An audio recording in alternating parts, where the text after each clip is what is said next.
Hey y'all, Snarky J Cosplay here. You might have watched the series all the way through, might have searched up all the Easter eggs there were to find, but do you know what Ewan McGregor originally wanted this show to be titled? Stay tuned to learn 10 things you didn't know about Obi-Wan Kenobi. Warning, there will be spoilers in this video. Number 1, it was supposed to be a movie. Obi-Wan Kenobi was originally planned to be one of the anthology films released outside of the Skywalker saga. However, this plan was scrapped after the box office disappointment that Solo ended up being. If you're wondering why it was disappointing, Rogue One brought in a whopping $1.6 billion, while Solo only managed to pull in about $393 million. And that led to Disney scrapping the idea of Star Wars anthology films. Which is a shame, because I really think this would have been better as a movie. Number 2, 23 seems to be the magic number. Not only is this show set 23 years after The Phantom Menace in canon, it also premiered 23 years after the release of Episode 1, which came out in 1999. Number 3, it proves that Obi-Wan aged really badly. In canon, the storyline of Obi-Wan Kenobi falls 10 years after the events of Episode 3, and only about 9 to 10 years before the events of A New Hope, which would imply Obi-Wan went old and gray really quick. Number 4, the idea of the show was enticing enough to bring back one of the world's greatest composers. John Williams is the composer of all the original Star Wars music, including the sequel trilogy. But he had chosen to retire from producing Star Wars projects after the trilogy was completed. However, when he heard about the show, he contacted Kathleen Kennedy personally. Obi-Wan Kenobi had never had his own character theme before, and John Williams really wanted the opportunity to write one for the character.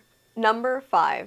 Hayden Christensen did his research. The actor who portrayed Anakin Skywalker himself was so excited to play Darth Vader again 17 years later that he watched both the Clone Wars and the Rebels animated series in order to figure out what had been done with the character over all his time outside of the helmet. Number 6. If Ewan had his way, the show would have been called something much different. In June of 2020, Ewan McGregor said that he would have liked for the show to have been called Hello There. Number 7. The release date moved around a few times. The show was originally set to premiere May 25th, 2022, which would have been the 45th anniversary of the release of A New Hope. However, they pushed the release date just 2 days later to coincide with Star Wars Celebration, which was going on in Anaheim at the time. Number 8. It gave us some insight into what it's like to be Darth Vader. In a recent interview, when asked about what it was like to wear the suit, Hayden Christensen mentioned the gear is a beast to wear, extremely heavy, and apparently not designed for bathroom breaks. Number 9. One of the show's littlest stars is very familiar with another Star Wars favorite. Actress Vivian Lyra Blair, who plays Little Princess Leia, got her big break in the Netflix film We Can Be Heroes. And the lead in that movie is none other than the Mandalorian himself, Pedro Pascal. Number 10. The series was convincing enough to bring back an old master. Liam Neeson had long expressed an interest in reprising his role as Qui-Gon Jinn. However, he'd always been very specific that he would not return to play him in a live-action series. He'd only do it in a movie. However, he appears as a Force ghost at the end of the last episode. So, do you know any cool facts about Obi-Wan Kenobi that I missed? Let me know in the comments below.